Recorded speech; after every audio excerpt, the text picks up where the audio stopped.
RTD Live Talk. How are we doing? So it is good to be back doing another RTD Live Talk. It feels like it's been a little bit over a week, I think. So I've kind of missed doing the live sessions. And so looking forward to hearing some great thoughts tonight and getting a chance to connect it again with the RTD community. So let me set my stuff up here, and then we can find out who's all joining us. So I hope everyone's well. I'll give it a few seconds before I begin chit-chatting, but yet want to check in, see who's joining us. And as always, looking to find out if there's any new viewers. And if you are, where are you checking in from? It's always good to see a variety of people from all over this planet checking in, join the conversation and to share what's happening in their world or in their community. And so if you're new, please, in the chat, just let me know where you're located at. And also let's begin chit-chatting a little bit. So it's Tuesday, the 13th. So I think my last RTD Live Talk was last Monday. So of course, a lot has happened since then. And so looking forward to, hello, AM Kent from Dallas, Texas. Welcome. Thanks for tuning in, my friend. And so as always, the goal in doing the whole RTD Live Talks is to basically give the viewers a chance to voice their opinions and to share what's on their mind. So that's why it's called a voice for the people. So this is an opportunity for you to utilize this platform to share what's happening in your world. So we have Not Too Late Entrepreneur from Washington State. Thanks for tuning in, my friend. Appreciate you joining us. And as always, feel free to call in 833-LIVE-RTD, or you can just share your thoughts or comments in the chat. We always manage to have a good variety of thought leaders in the comment section. So we have Pete from New Zealand.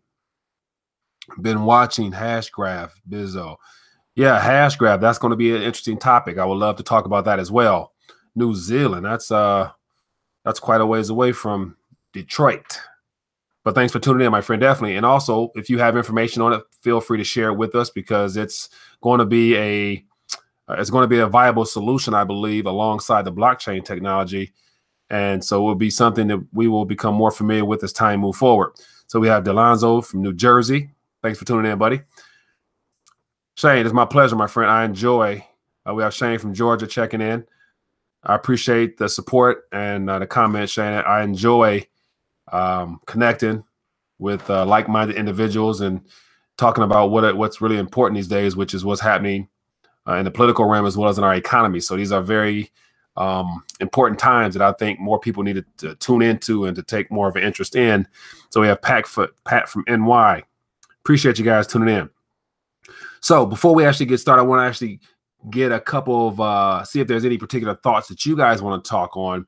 And so what I would like to begin talking about is some of the prior news updates I've done. And one of the more important ones, I believe, that has been getting the most attention is the one on the middle class being wiped out completely.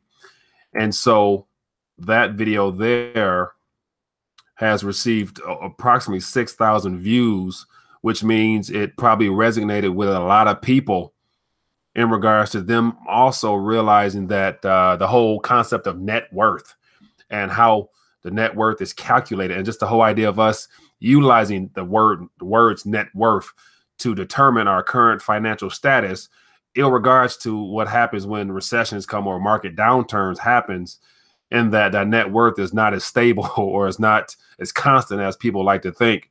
And so let me actually, drill in a little bit more and how the whole net worth topic came up for that day. I was actually watching a fellow financial advisor and a gentleman that I years and years ago was a student of. I took his courses or whatnot, and it was very beneficial for me at that particular time of trying to become debt free, as his motto is, so that you can live like what is his motto? Dave Ramsey is the person I'm talking about. So that you can live like today, so you can live better than tomorrow, or whatever his slogan is. But every day he has doing his talk show, people call in and share their thoughts and share their progress in becoming, as he calls it, being debt free. And it was right around the same time that I actually woke up and actually became aware of how our monetary system is based and how the economy functions, and really began from an Austrian school of thought, beginning questioning that model of information, because it's relevant up to a certain point, I believe, but yet it reaches a point where, you know, you have people investing heavily in mutual funds and just the traditional financial assets.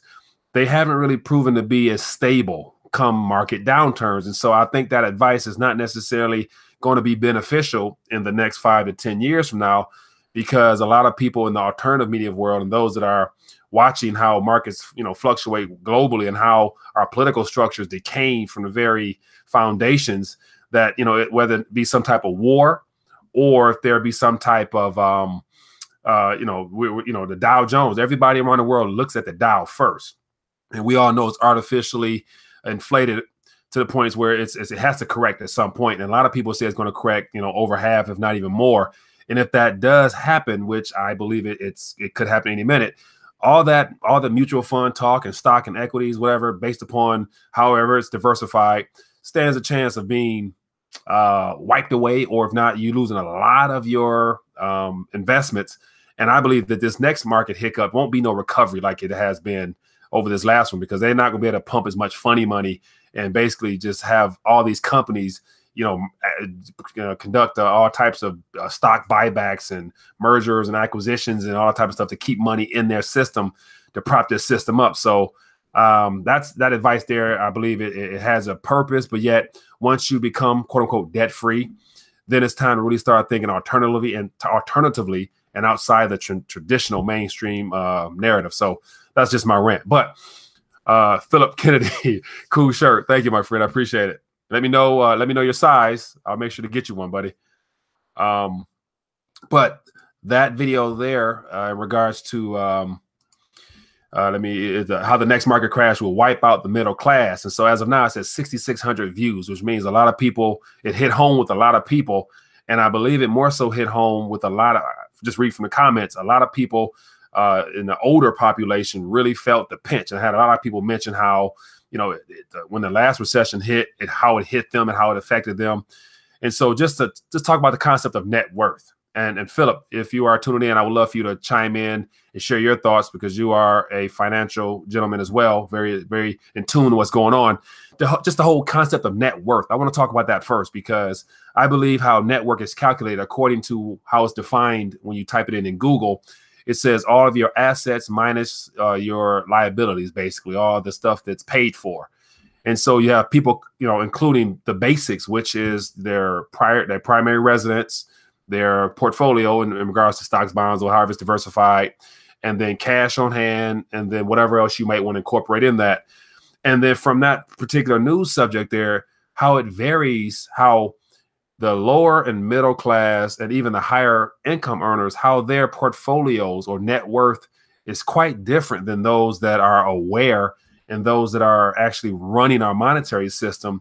Because on that very chart in that news interview, it goes up from like it's 1 million, 10 million, all the way to 1 billion.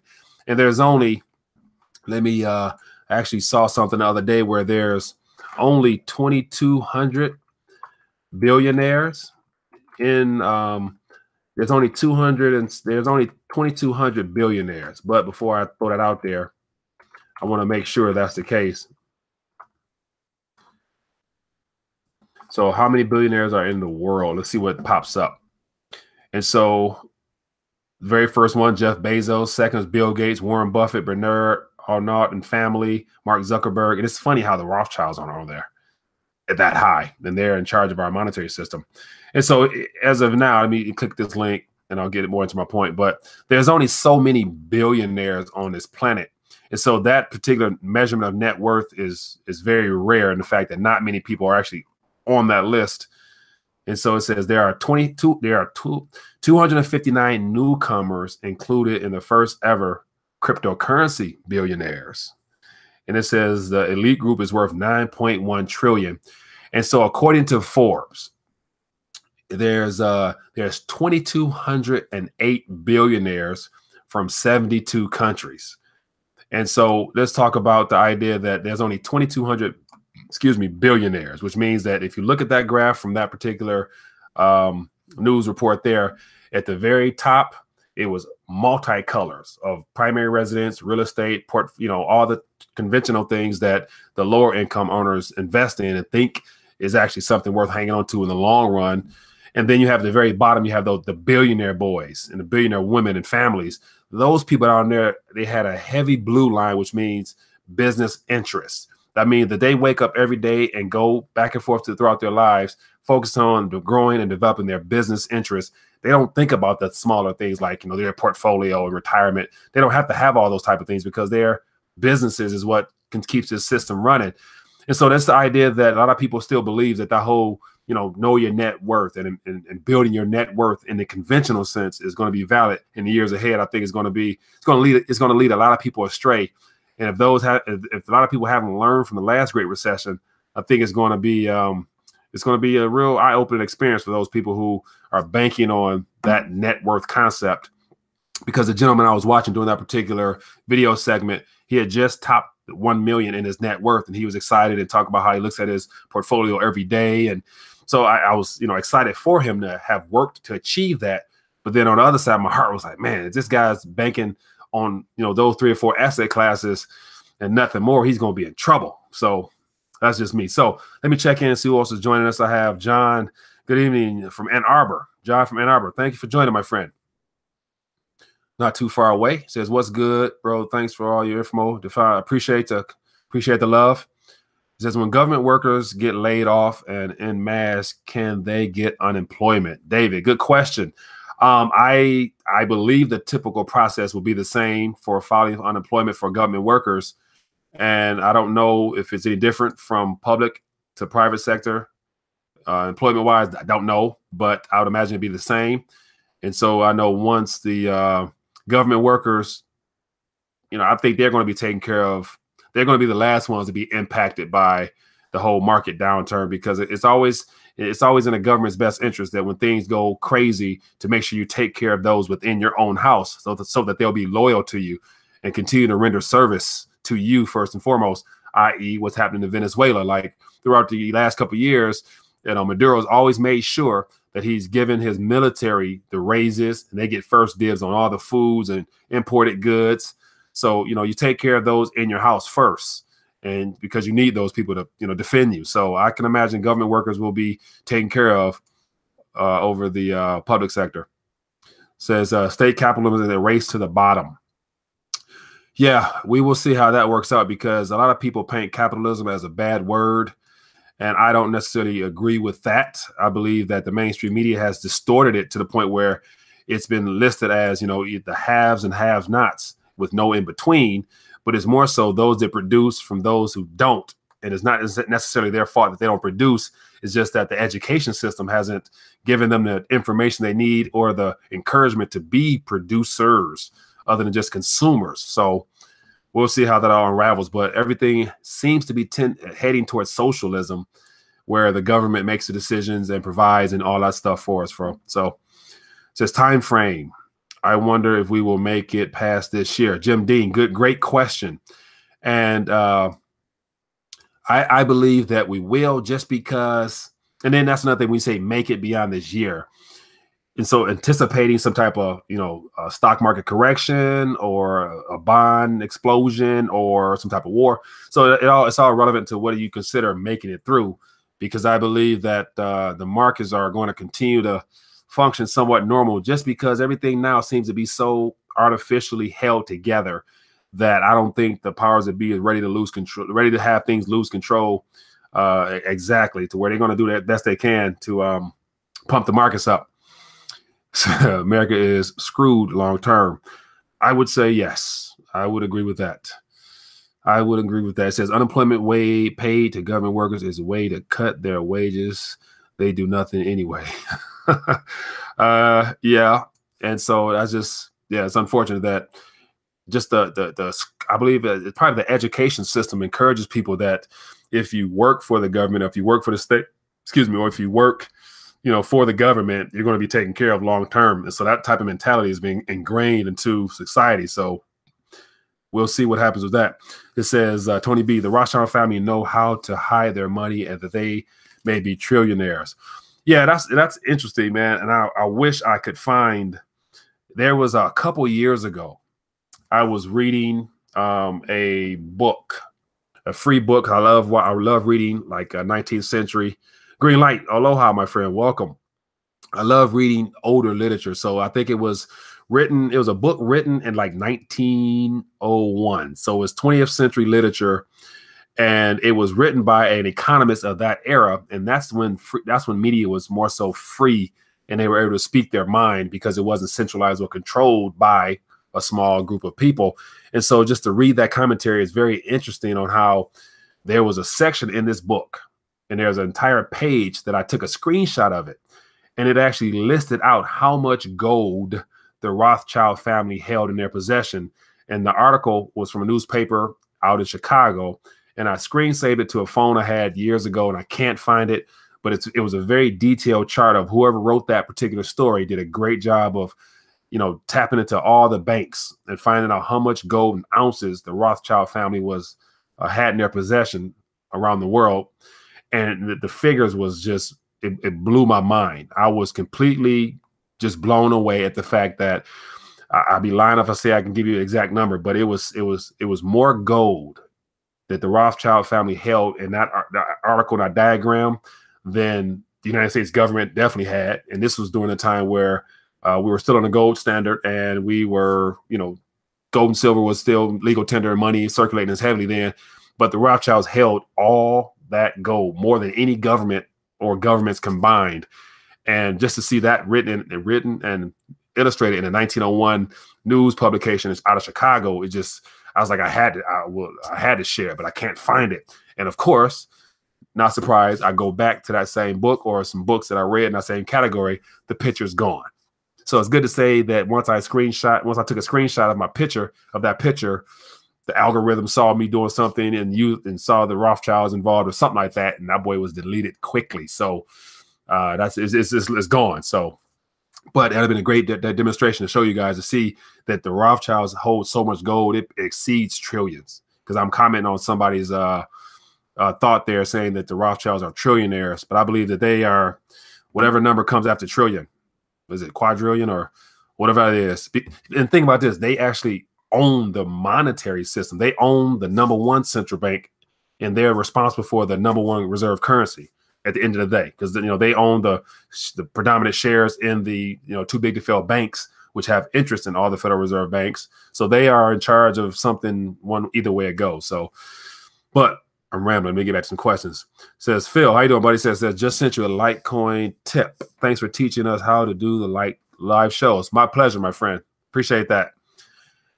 It will go on until it stops. It says what we have here. It says plans for both screenshot. P.S. Find and post a screenshot. Yeah, I've been looking for that screenshot for a while now. And I can't find it. And I can probably find the book for you. I can definitely find a book for you and share that book with you if you want to read it. But it's a great book.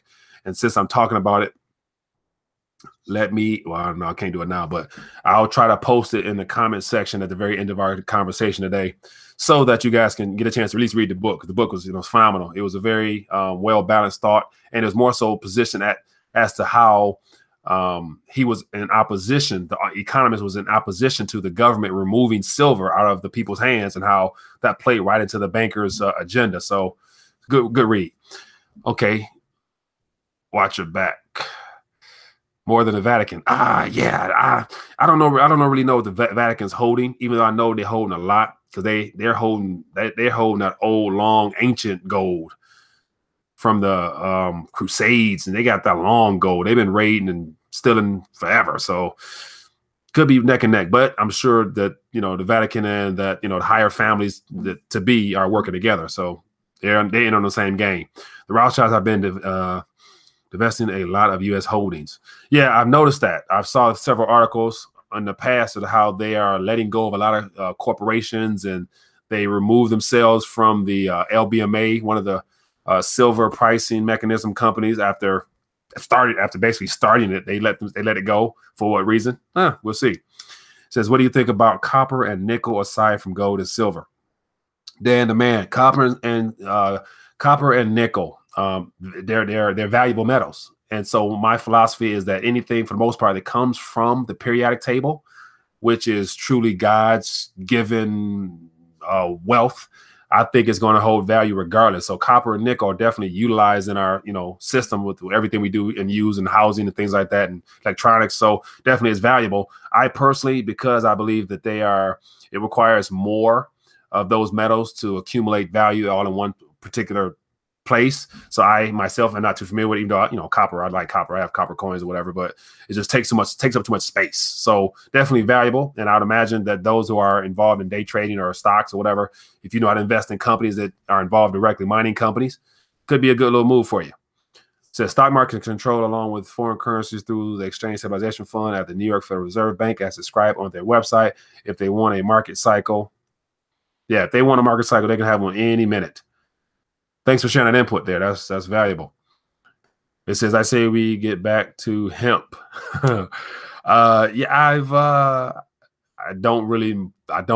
know the history behind it a little bit, but know that it's one of those things that can be utilized to benefit humanity that's being suppressed and being called an illegal substance and stuff like that. But I don't know the true benefits of hemp like that. I never really dived into it. I like that God's given commodity. Yep. God's commodity index. God's given commodity index. Right.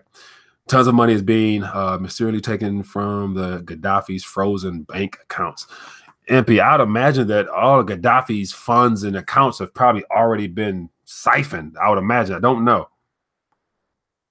But I imagine years ago when they invaded and just, basically gutted his country, they probably confiscated and took everything along with that. Hemp is legal and used as tender before the Fed. I think I've come across that. But yet, if you have a green light, if you have some publications or some information to share, I'm definitely about learning more about that. Feel free to hit me up at my email address or post it in the comment section here. I would love to find out more directly. 1988 Economist Magazine, get ready for a one world currency. On the coins, it says 2018. Jim Dean, that is a very good point. And so I did a video at the very beginning of this year, or actually before the beginning of this year. And I had like an epiphany in the fact that whole Phoenix coin and medallion, how it just seemed timely that in December, crypto prices were rising through the roof. And I'm like, man, is this, I was like, is this the setup for 2018 where we enter January and this coin around a bird's nest with burning currencies underneath really, hits off this way?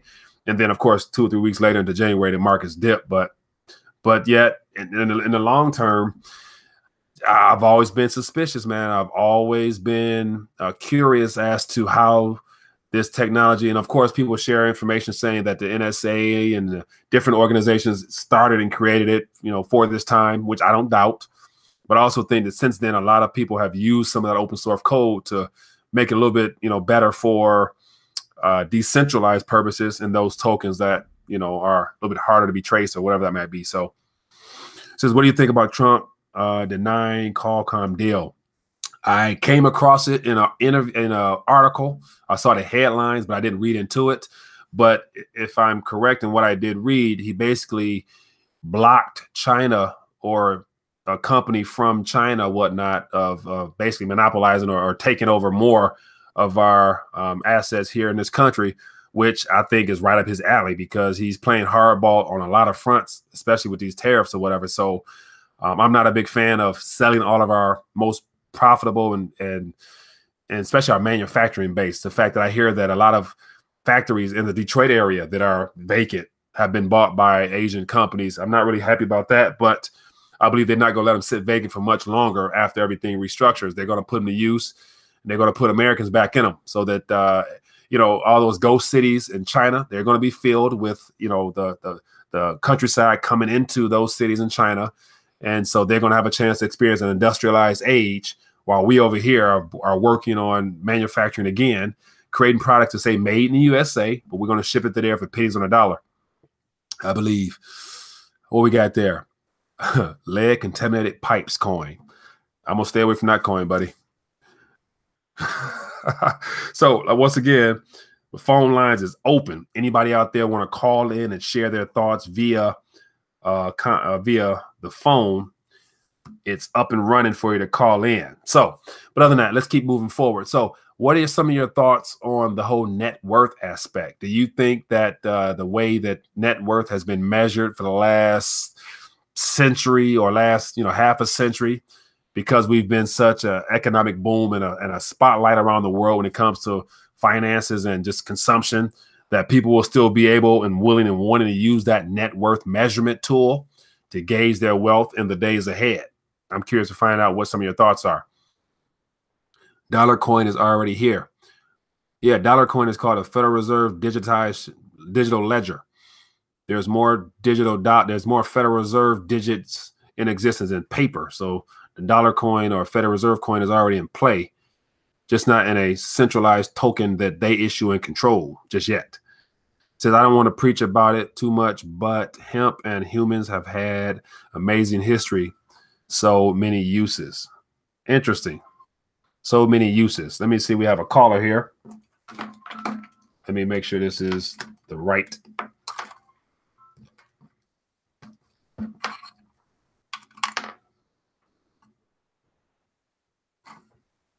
Hello? How you doing?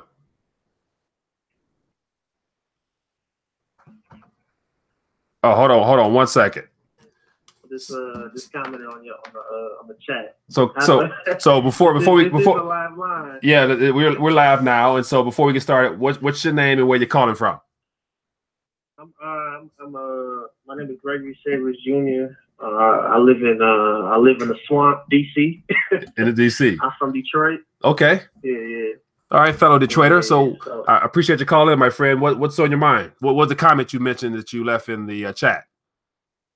About that farm bill. Yeah. I'm in the technology sphere, and I'm just just learning.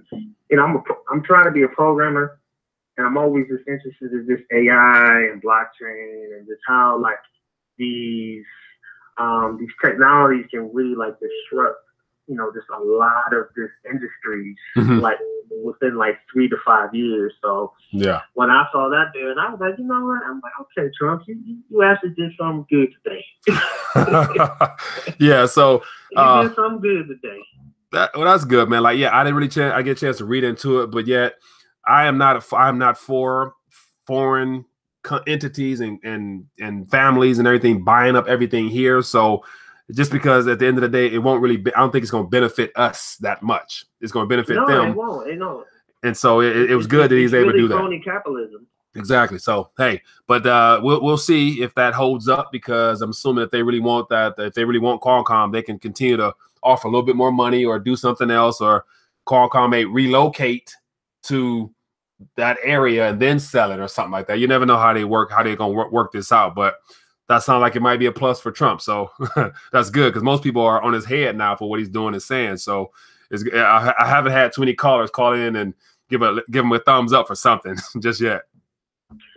I mean, because it's important. I don't think people really realize how like the backbone of the internet is really important. Yeah. Like, 5G is like really gonna change some stuff. Like when I like, I don't know if you don't have children, but when I have kids and like they get to like, maybe 5 or 8 years old, maybe from like 10, 15 years from now, yeah, we gonna be looking like, wow, these cars are really driving themselves. Like, wow, yeah, I'm able to like learn a new skill with this AI. Like, I see like the fog is thick, but I like see how like 5G is really gonna like change it, and to have that type of vulnerability, just exposed to like a entity without no.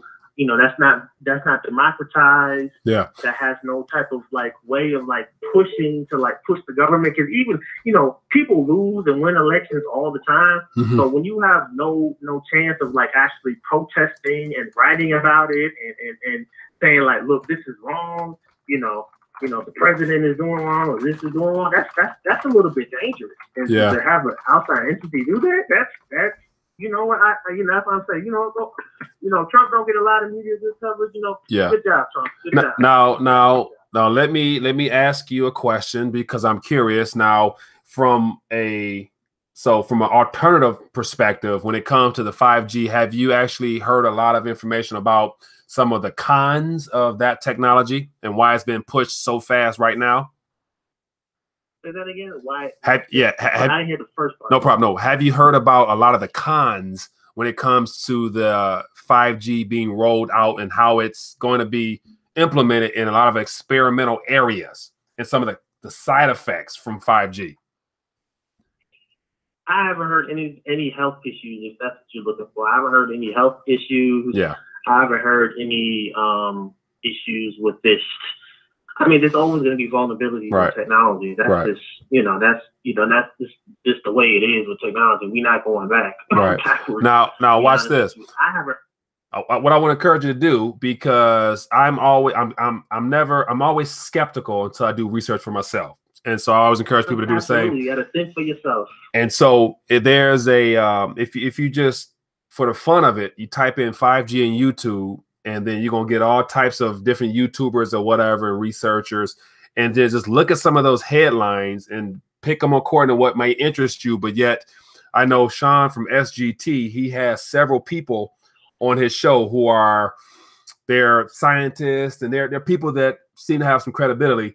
And they talk about how the 5G, the way that it can be utilized goes well beyond the way we think it can be helpful for us, as far as it being weaponized to the point where they can actually target people in places and do things with it in a very dangerous way.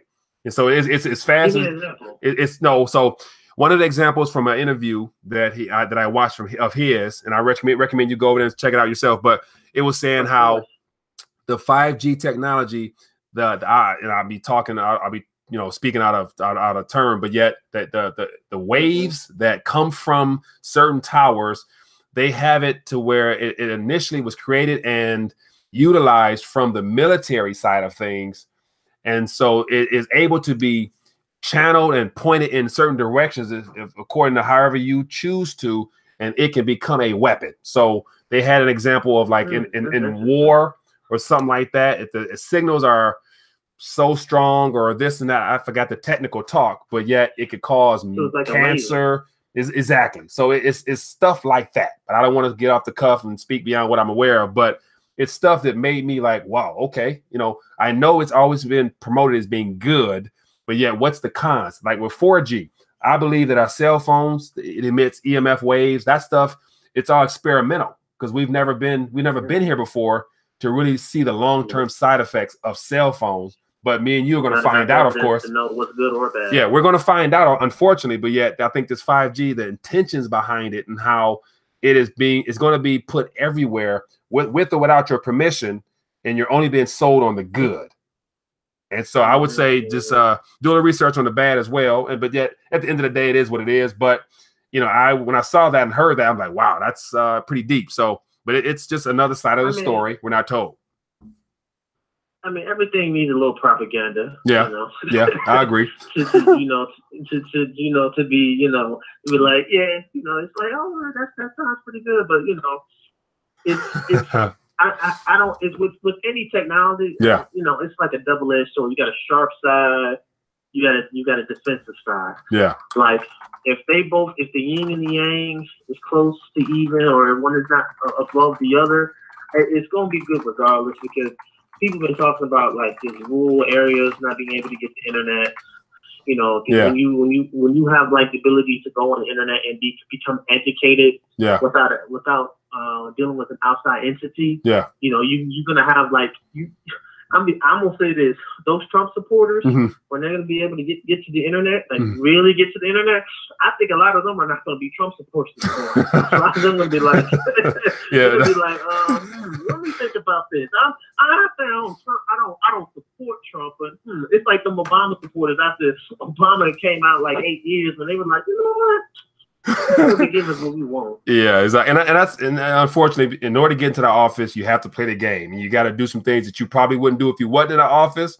But that's just what it seems like it's boiled down to. So, But no, I appreciate you calling in, my friend. Thank you for tuning in and definitely chiming in and sharing your thoughts. And definitely check out that 5G stuff and then hit me back and let me know what your thoughts are. Just from a curiosity standpoint. I love your website, man. We got to get those subs up, man. We got to get that 10K up, and we got to get that 20K. I can't wait till you get that, that 100K, and you be like, you had that big pot, that big party that night. Well, thank you, sir. I appreciate it, my friend. Thank you. All right, have a good night. Yeah. You too. Bye. Yeah, interesting there. So it got off on 5G. Wasn't intending to go there. That's not something I really pay attention to, but it's something to be concerned with. So we have another caller.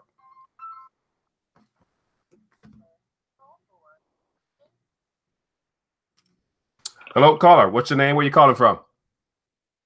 My name is Danny. I'm calling from Miami. Danny from Miami. I'm calling in. Well, thank you for calling in, my friend. How are you doing this evening? Doing great. I was actually wanting to call specifically to talk about my thoughts that I actually think that fiat currencies are better than Bitcoin. Okay. Ooh, okay. That's a good one. Let's talk. So yeah, please share that. So I always love hearing different perspectives. So please share your thoughts with that, and then we'll position to the audience and see what their thoughts are and go back and forth. So feel free to go ahead and share. So the way that I look at it, so and I want you guys to go with this thought experiment with me. Okay. So basically, there's a bunch of other Bitcoins that are copy and paste, and yet they have value which is close to 0, right? So if we put them across the board, what is it that makes Bitcoin more special than them? Not much. And especially the fact that crypto, when it comes to technology actually gets better faster. It always expands that to something better. Like for example, Bitcoin right now has 7 transactions per second. There's already digital currencies that have way more faster scalability than that, that are more decentralized than Bitcoin. And I know one specifically that already has those capabilities. So we're always expanding. So what would be the use case of Bitcoin? Now, here's where I'd say that fiat currency is actually superior to Bitcoin, is because of the fact that you have a direct use value with fiat currency, such as you can, burn it up, you could light, you could write things on it, you could wipe your butt with it. Like, I'm just saying, Bitcoin, you can't do any of that. So essentially you have something that's valueless and it's not backed by anything. And on top of that, it could fork and create an infinite amount of forks for itself and expand itself to infinity. Yeah. Now that point there, I definitely can see your stance on that there. And so not to actually, to go against that or say anything like that, but then there'll be people out there that says that, well, Bitcoin, it cost energy to bring the algorithm to the forefront to create one single coin. And so I actually heard someone mention, I forgot, he's a Bitcoin billionaire guy, but he said it actually cost miners, I want to say he said $1,200-$1,300 to produce a single coin nowadays. And so you might say that the energy usage in bringing it into existence gives it its value because of the sheer cost alone in producing that one coin. Even though it's not tangible, it's a digit, it's a blip in a screen, but it does cost somebody somewhere some fiat paper to bring it to existence. So that would be something I'm sure people would want to use as a say that it does have value, because I've heard it argued before. So what are your thoughts on that one? Right. Well, this is the way that I look at it is that there's already coins that are already more efficient in the energy, I guess, idea of it. So why would they not, instead of having higher costs, why wouldn't they go to something that has a lower cost, faster, a better version of itself? As in technology, and I want everybody there to give everybody an idea. We never go from CDs to floppy disks. We always go from CDs to MP3s. We keep moving along. When it comes into technology, we never regress in the technological sphere. We always progress. And for people that think that Bitcoin is going to be this, world currency that, everyone's going to go through Bitcoin, and I think that's just fantasy. And the fact that it has, from what I understand from money, because I read a lot of Austrian economics, and gold and silver is the ultimate form of money. There's no doubt about it. Gold and silver, have been around for 5,000 or 6,000 years. Yeah. It's tangible. It's really has the direct use, then it becomes exchange use value. So that's what essentially becomes how it becomes money first. And we've come to this point because we used to have like seashells, a bunch of different types of money, but eventually it gravitated to gold and silver being the ultimate form of money. Yeah. Yeah, I do agree. And so when it comes to either or, I believe you still have, you know, with the Federal Reserve notes is in your possession, technically they don't really belong to you because they're issued through the Fed to our government for us to use and be taxed on. But when they're in your possession, you have stewardship over them at that moment. And at that point, I think they still have value. And so the fact they're trying to take away that paper from us and give us solely digits is the problem I have. So I believe there's still value in fiat dollars as well. So I personally would prefer to use them as long as I can, since, you know, I don't want to be, you know, reduced only to solely digits. So yeah, more power to those Federal Reserve notes, even though they depreciate at an alarming rate. And with this inflation conversation about to pick up real soon in Washington, it's going to, you know, that paper is going to be really suspect in the next couple of years. So, but yeah, but I do agree, man. The thing is that what people don't see is that what fiat currency at the end of the day is paper, and what gives it value is people's perception. So people's perception that the dollar is better than the Zimbabwe, whatever, I guess, I don't know what it's called, like dollar, whatever, Zimbabwe dollar. So people's perception is a lot higher for the United States compared to the Zimbabwe, I guess, dollar, we could say. The same thing applies for Bitcoin. People's perception is that Bitcoin is the ultimate form of digital money, even though it's not backed by anything. When there's actually, I'm giving you an example, Digibyte, which is a lot faster, a lot more efficient, a lot more decentralized. Like it's way faster, and it has a company behind it, so it has something that's real. Yeah, you get me? So I'm just giving people like an idea, and there's starting to become gold-backed currencies as well, and silver-backed currencies that are coming into the market. So how is in the world with Bitcoin going to be able to compete with these type of real, tangible assets? Right. Very true. And so, like always, it's the first of its kind. So it's the mother lode. It's a big ship for now. But yet, as time goes on, there's going to be other ones that will compete with it. So where there's going to be those Bitcoin early adopters is going to continue to try to keep it in the mix because they have so many of them.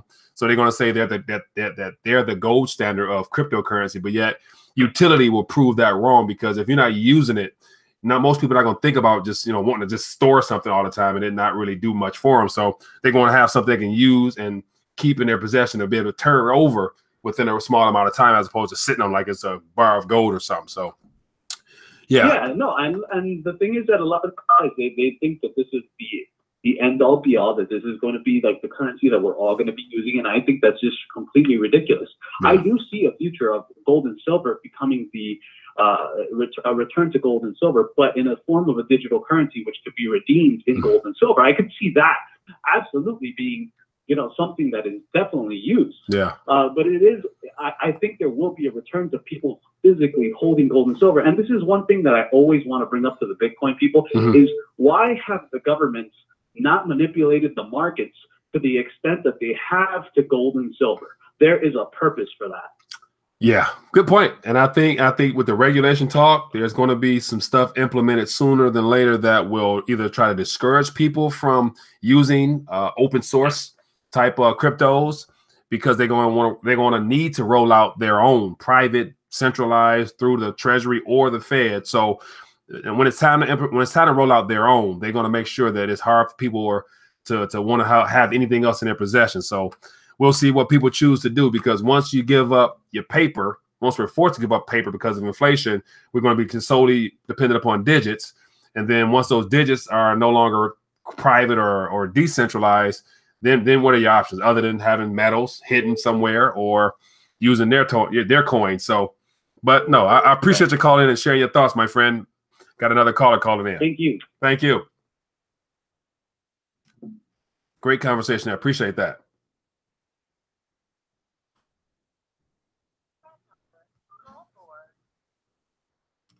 Hello, caller. What's your name? Where you calling from? Hey, Mike, it's Paul from Philly. How are you? I'm excellent, Paul from Philly. How you doing this evening?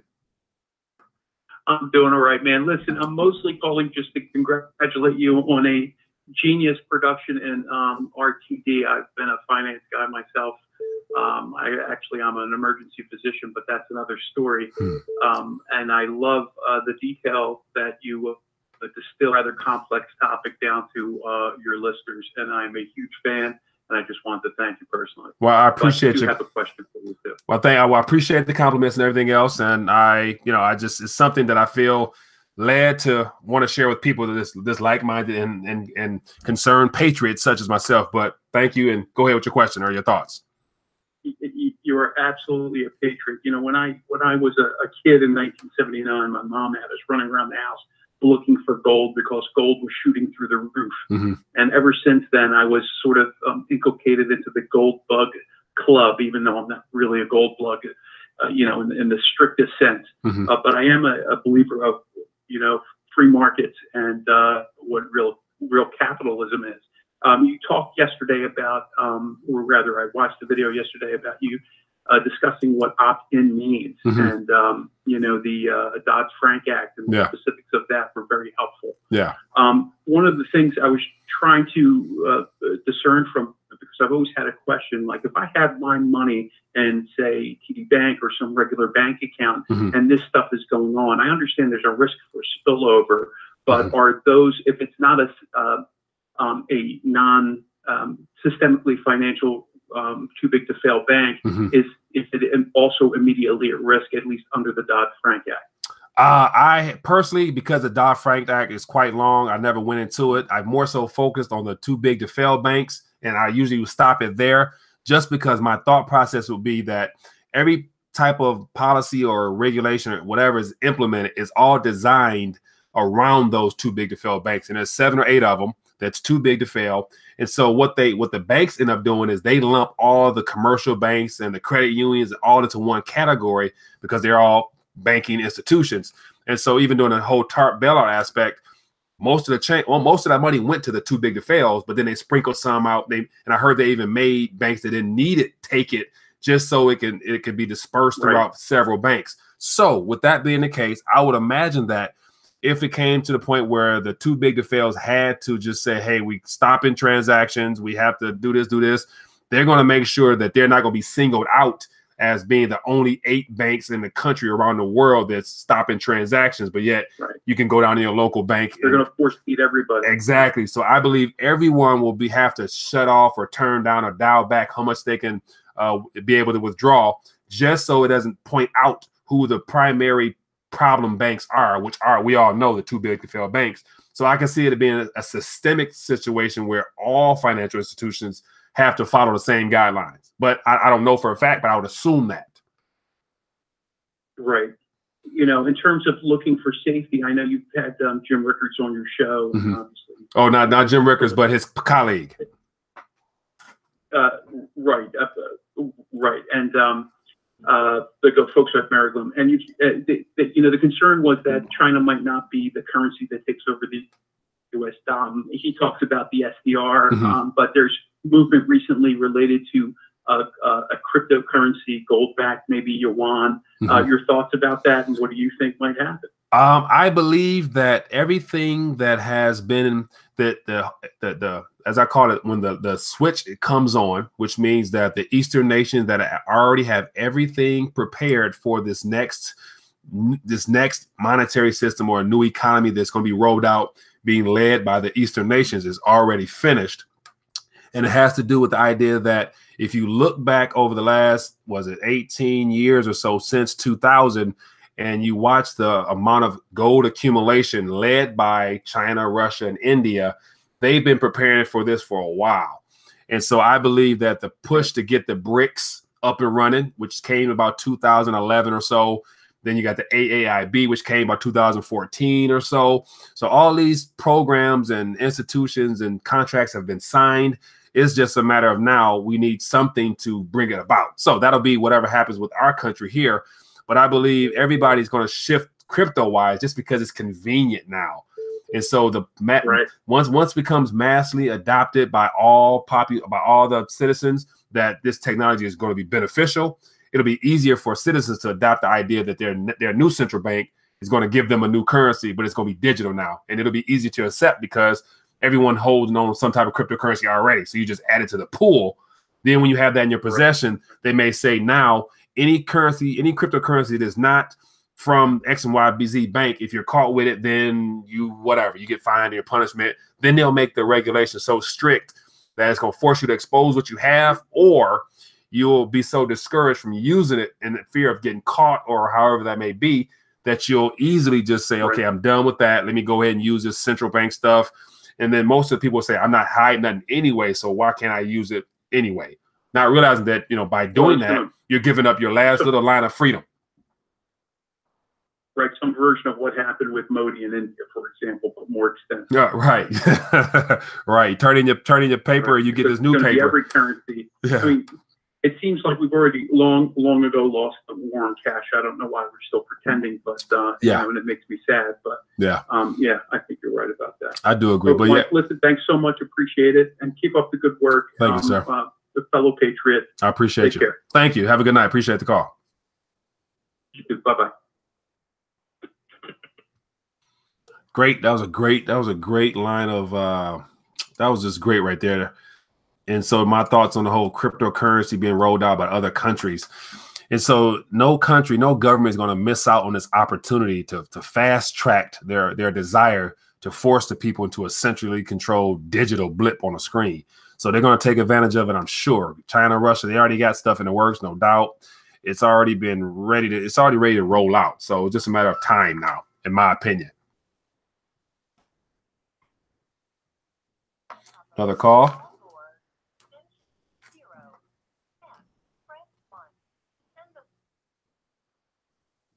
Hello, caller. What's your name? Where you calling from?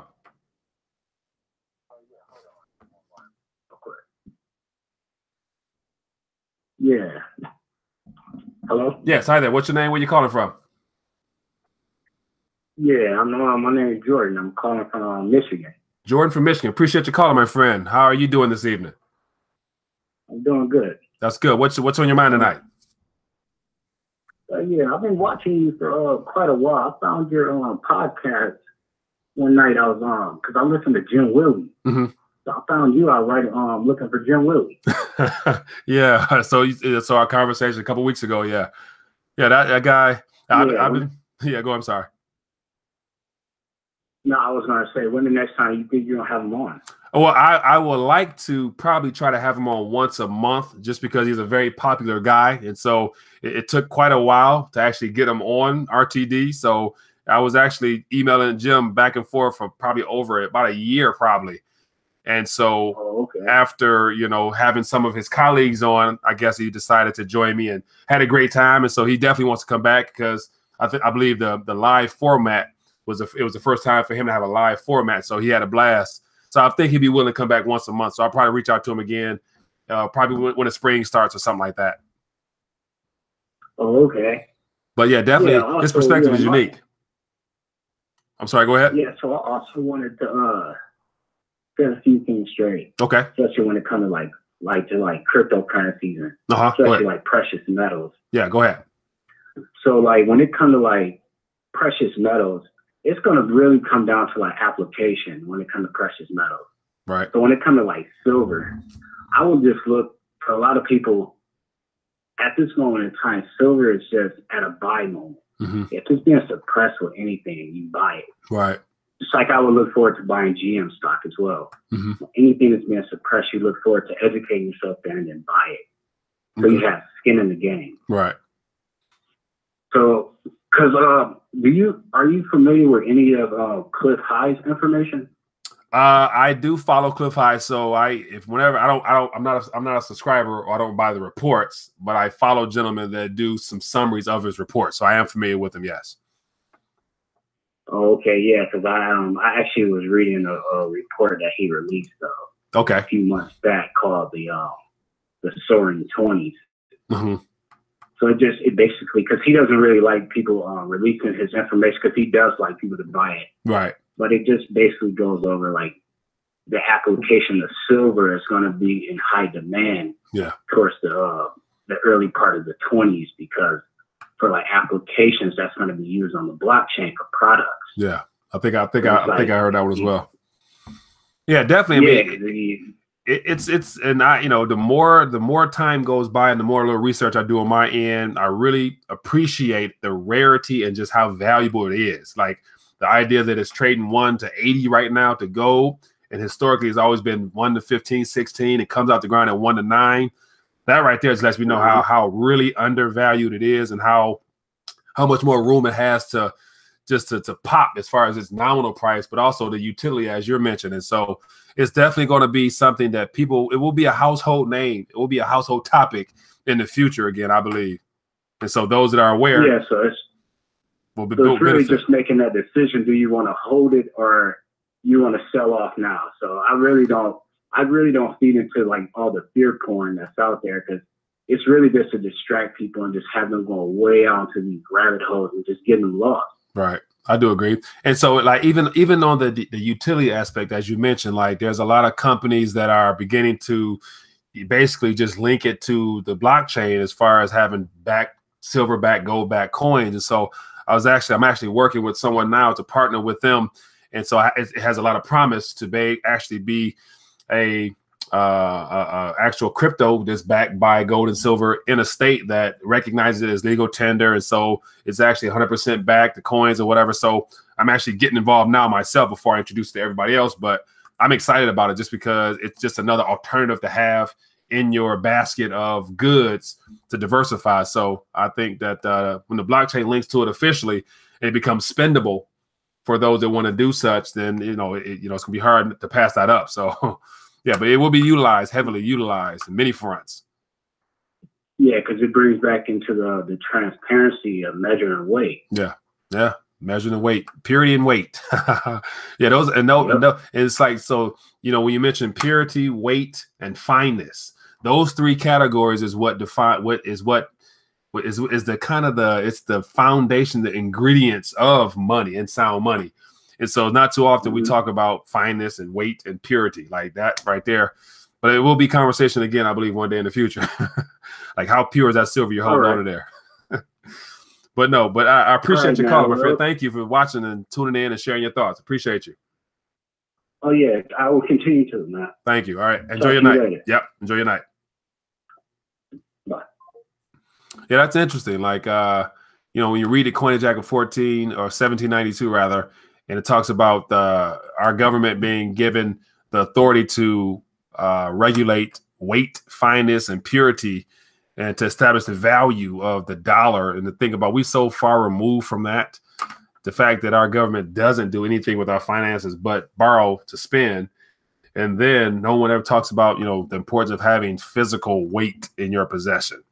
It doesn't take much weight to be a part of this shift that's occurring right now. All it takes is a gram, because a gram will put you far ahead than the majority of people out there who have no clue, who are people that are paper and digitally wealthy, because that stuff can be wiped away in a heartbeat, man. But let me get back to some comments and some of the conversation on the chat. It's been a minute. It says, how do I buy? I think housing depends on where you live. Definitely. I might be late. I'm joining in late on conversation over here. Someone said Cliff High has been wrong so many times. He's a fortune teller using data mining to read tea leaves. Don't listen unless it's just for entertainment.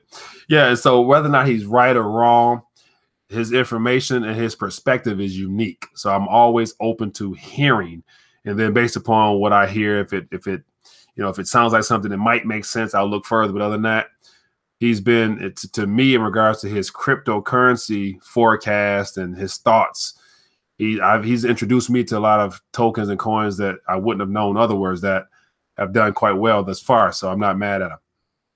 It's not a bad time to purchase a house. Do you think prices are overvalued and in a bubble, or will they be a good store of value in the coming inflation change? Good question.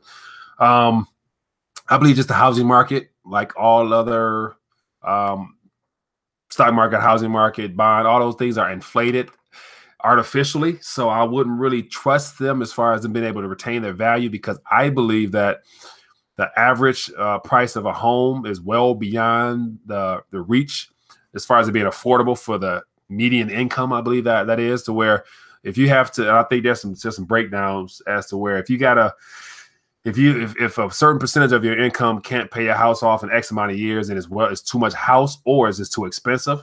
And I think a lot of people are in that category there. So I believe, and I'm not excited about this or happy to say this, but I believe that the next housing crisis, whatever your house is listed at now, if you just go on Zillow and type in your address, it's going to give you a price that's, I believe, don't quote me, but can be chopped in half easily come this next market meltdown, just because there's going to be an unbelievable amount of foreclosures. And I mean, the housing market will be flooded with houses, and then no one will be able to actually sell their house. So there's going to be a drop in value automatically, to where if your house, and based upon what happened in 2008-09 with the housing market that followed, gauge that, but probably add a little bit more percentage-wise of how worse it could be. Just my thoughts, but I'm not a real estate guy or a guru. I just kind of just use the past to kind of not predict, but to assume what could be in the down the line. And based upon what happened with the last recession, how the housing market tanked and the stock market tanked, and all that stuff happened, it's not too hard to think that it can happen again, but a lot worse. Says that there's only enough above ground silver in the world for everyone to have 1/5 of an ounce. Alaska Prepper, that is interesting. If that's right there, the 1/5 of an ounce. So my question, my thought would be, how much would that 1/5 of an ounce be in paper terms? It would have to be something crazy. Just bought a house. Yeah, if you bought a house, I mean, enjoy it. My biggest thing, one of my new philosophies is try to do the best you can, enjoy every moment of every day. And I keep in mind that, right now with the prices the way they are, this is probably as cheap as it's going to get, because anything cheaper than what is now, it's going to be deflationary, and that's not allowed according to central banking policy. So I would say that enjoy whatever you can now. If you got your house, vacation, whatever you can do, you can afford, enjoy it, because down the line, it may not be as easy to do. Key Rock 2012, Peter Schiff. I would love to interview Peter Schiff. I believe I've reached out to him a couple times, haven't heard from him, or not sure if I'm on the right channel or whatnot to get in touch with him, but definitely I would love to have him on here.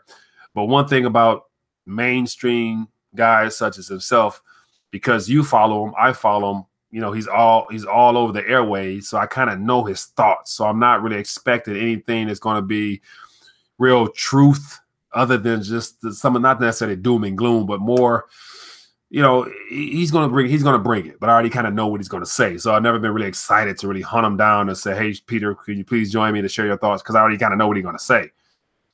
So it's not as exciting when I kind of can tell what he's going to say. What else we have here? It says, have you heard of Metcalfe's law and how it applies to Bitcoin?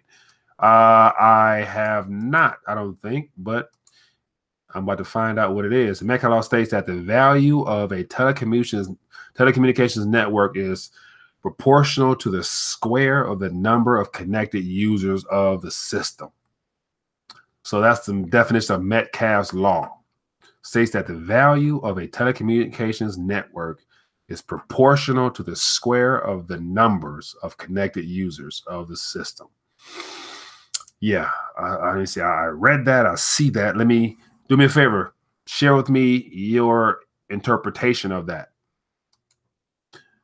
because it's challenging to speak and then process that at the same time. Peter Schiff, sell out George Soros.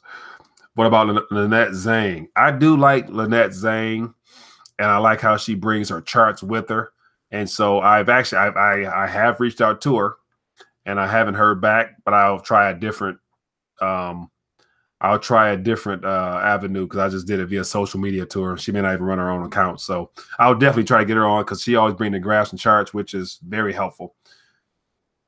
Facebook with 2 users would be worth this. Oh, yeah. Yeah, very point.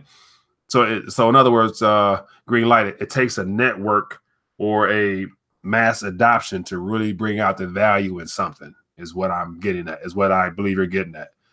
So the more users, the more value it has in and of itself. So Metcalfe law means that the value of the network grows exponentially as the number of users grow. chains. Good one. Thank you. Yeah. So that in and of itself describes what's happening in this whole crypto mania we're in now. The value of the network, of the blockchain, and some of the benefits is being offered as far as whether it's decentralized, whether it's how many payments per second, and all this technical stuff adds into that value to where you can say that, I guess, the cryptocurrency or Bitcoin and all the other spinoffs does have value when you use that Metcalfe's law, it looks like. 10% adoption in cryptos this year. Wow, that's pretty 10%. That's pretty high there. 10% of 7 billion people. Yeah, that's going to be, yeah, that's kind of high there. But it will be, yeah, the Bitcoin and cryptocurrency platform and just the whole method of a medium of exchange. Once the country of Africa and more third world countries get access to the internet and smartphones, excuse me, I believe that it'll be a no-brainer to exceed that 10%. And it's Cliff High says 13%. He said, but I thought Bitcoin was limited to a certain amount, so how does it grow? They have spinoffs of blockchain of Bitcoin. So you have the primary core Bitcoin, which is 21 million, of which, X amount is supposed to be lost. And so a lot of them are locked up in cold storage or whatnot. So there's a finite number at the end of the day in comparison to 7 billion people. So as long as those things are in somebody's possession, they're going to always have value, I believe.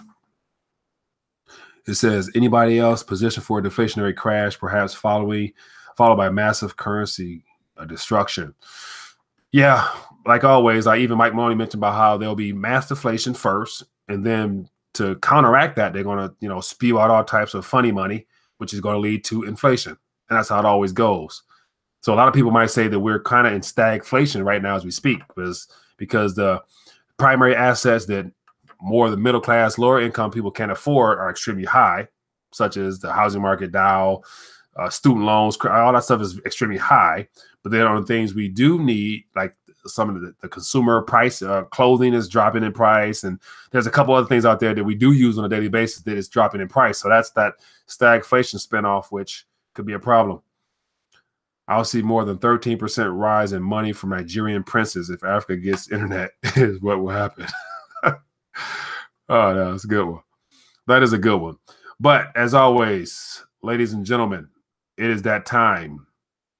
It is 10:38. We've been online for a little bit over an hour. So all the RTD Live Talks will be an hour or less just because it's getting late here on the East Coast. And but other than that, I enjoyed the conversation. I had a lot more people call in tonight, so I'm assuming we have more people tuning in. So I appreciate you guys for helping put the word out there on the importance of joining this RTD Live Talk just to get some ideas and bounce thoughts off one another, because I believe that, as this community grows, it's always good to be able to have individuals share your thoughts directly by, calling in and getting in the chat. So appreciate you guys for joining us. About to tune off. And as always, anything I'm forgetting. Anyway, if you have not, I want to encourage you to visit the rethinkingthedollar.com/5 reasons and download that free ebook with my 5 thoughts on why it's very important to hold precious metals before the next recession, because in there I hint at how I believe the next recession might be your last one. And so if you have not, download that. It's absolutely free. And then feel free to forward that to your family, friends, loved ones, especially, more important, I really feel led more so nowadays to really focus on baby boomers and those that are currently in retirement, like right now. Like I really feel that I'm supposed to try to reach as many of them individuals as I can, just because they were sold a bag of goods that's going to be proven to be a lie, and it's going to hurt, because it hurts me to even think about the pain that they're going to go through. And then this was, spun off the other day. I had a conversation with a gentleman who just retired 2 years ago, and he's excited to be in retirement. He was a former police officer, and I'm talking to him like, man, I'm like, you have no idea how bad it's about to be for you. Like, I'm thinking like you gave your life. I even told him this. I'm like, you gave your life and you were promised this, but I believe that pretty soon some promises are going to be broken, and it's going to be uncomfortable for you because you've been banking on this your whole life. And so felt real bad, sharing that with him, but I'm assuming and hopefully he knew told him about rethinking a dollar, and he said he'll, you know, tune in or whatnot. So if you're there, if you're listening, whatever, I hope this conversation was good for you, and hopefully it gave you something to think about and something to research for yourself. So other than that, everyone have a good evening, and as well as good morning, depending on where you're calling from, and enjoy the rest of your day. And I'll see you guys later. Try to do another RTD Live Talk this week. And other than that, you know, enjoy your night. Thanks.